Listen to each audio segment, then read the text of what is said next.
Hi, good morning. இது எங்கள் அக்கா கட்டியிருந்தது. நான் சிரிப்பாக கிண்டலாக பேசினேன். ஆனால் அவள் சொல்கிறதும் உண்மை தான். அவளுக்கு அவ்வளோ ஒரு கஷ்டமாக இருந்துச்சு. இந்த மாதிரி ஒருத்தங்க கட்டி இது மாதிரி கட்ட சொன்னாங்க.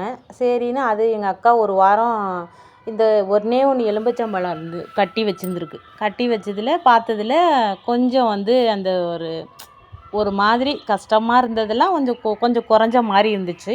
நல்லா இருந்துச்சாம். அந்த ஒரு வாரத்திலே அந்த எலும்பிச்சம்பழம் வீணாக போயிட்டான். இது மாதிரி வீணாக போக நம்ம என்ன பண்ணணும், உடனே மாற்றிடணும். மாற்றிட்டு அதை தூக்கி எறிஞ்சிட்டு அடுத்தடுத்தது கட்டணுமா. இது மாதிரி கட்டினா நமக்கு வீட்டில் வர என்ன கஷ்டமாக இருந்தாலும் சரி, என்ன ஒரு சோகமாக இருந்தாலும் சரி, அது எப்படி சொல்கிறதுன்னு தெரில. சில பேர் வீட்டில் சண்டையாக நடந்துக்கிட்டு இருக்கும், வேலையே வராது, ரொம்ப சொல்லிக்க முடியாமல் இருக்கும், ஒவ்வொரு பிரச்சனை இருக்கும். அது மாதிரி இருக்கும்போது இந்த மாதிரி ஒரு எலும்பிச்சம்பழம் கட்டினா ஏதோ ஒரு சக்தி, அது ஒரு மாதிரி நல்லா இருக்கும்னு நினைக்கிறேன். கலகலன்னு ஒரு மாதிரியாக இருக்கும். ஒரு லட்சுமி கலையாக இருந்துச்சு. அந்த வீடே பார்க்கும்போது ரொம்ப அழகாக இருந்துச்சு. முன்னாடிலாம் சோகமாக என்னமோ மாதிரி இருந்துச்சு, வெறிச்சோடி வித்தியாசமாக இருந்துச்சு அந்த வீட்டில். அழகாக தான் வச்சுருக்கோம். எங்கள் அக்கா துளசி மாடம் அது இதுன்னு வச்சு அழகாக சாணி கரைச்சி போட்டு கோலம் போட்டு அவ்வளோ சூப்பராக வச்சுருக்கோம். அது வீட்டு வாசலில் போனாலே அப்படியே மணக்கிற மாதிரி, அப்படி ஒரு சாமி வாடை, அப்படியே ஒரு வித்தியாசமான வாடைங்க, சொல்லவே முடியாது. அது மாதிரி இருக்கும். அழகாக வச்சுருப்பா. அவளுக்கு என்னமோ தெரில, கொஞ்ச நாளாக ரொம்ப கஷ்டமாக இருக்குது, ஏதாவது ஒரு பிரச்சனை வந்துக்கிட்டே இருக்குது அப்படின்ட்டு அதுக்கு போகணும், கோயிலுக்கு போகணும், வீட்டை விட்டு வெளில போக மாட்டாள், அப்படியே இருப்பாள். சரின்ட்டு அப்படி சொன்னாலா. நான் கல்லடிப்பட்டாலும் கண்ணடிப்படக்கூடாதுன்னு சொல்லுவாங்களே, இந்த கண்ணு இல்லைங்க, இந்த இப்படி படக்கு படக்குன்னு அடிக்கிறோமா, அந்த கண்ணு கிடையாது.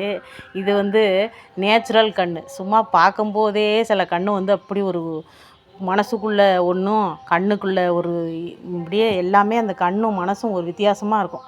அது சொல்லிக்க முடியாது. அந்த மாதிரி புகையும். அந்த மாதிரி உள்ள கண்ணுங்களுக்கு இந்த எலும்பிச்சம்பழம் என்ன பண்ணுமோ, அப்படியே இந்த கறி எலும்பிச்சம்பழம் மிளகா அதில் போய் அப்படியே அவங்களுடைய நெருப்பு மாதிரி இருக்கிற கண்ணையும் அப்படியே பொசுக்கி இழுத்துட்டு அதை அப்படியே அந்த பார்வையை வீட்டுக்குள்ளே விடாமல் அதே வாங்கிக்கிட்டு அந்த ஃபயர் ஆகி அது நொந்து போயிடுது. அதனால தான் அப்படி ஆகிடுது. அது மாதிரி வீட்டுக்கு இந்த மாதிரி ஒரு திஷ்டி ஒன்று கட்டி வச்சிங்கன்னா ரொம்ப நல்லாயிருக்கும். நான் இந்த நெல் இருக்கு இல்லையா, போன வருஷம் அந்த நெல் இது மாதிரி அழகாக கொட்டி கிடந்துச்சு மணி மணியாக. நான் இது சாமி ரூமில் இது மாதிரி கட்டி வச்சுருக்கேன். அது எங்கள் அம்மா கட்டி கொடுத்தது. அழகாக கட்டி வச்சுட்டு போணுச்சு. அது தூக்கி எறிய மனசு இல்லாமல் எங்கள் அம்மா கட்டுற ஞாபகமாகவே வச்சுருக்கேன்.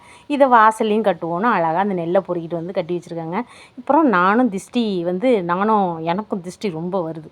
அதனால் நானும் கட்ட போகிறேன். ரெடி பண்ணிட்டேன். ஒரு எலும்பிச்சம்பழம் கறி துண்டு, என்கிட்ட ஒரு எலும்பிச்சம்பழம் தான் இருந்துச்சு. 9 மிளகா சுற்றி இப்படியே வச்சு அழகாக கட்டி விட்ருக்கேன். எந்த பவர் கன்று வந்தாலும் எரிஞ்சு போகட்டும். அதனால தான் இது திஷ்டியை வாசலில் கட்டுவோம். ஆனால் நூல் தான் சரியில்லை, அருந்துட்டு போகாமல்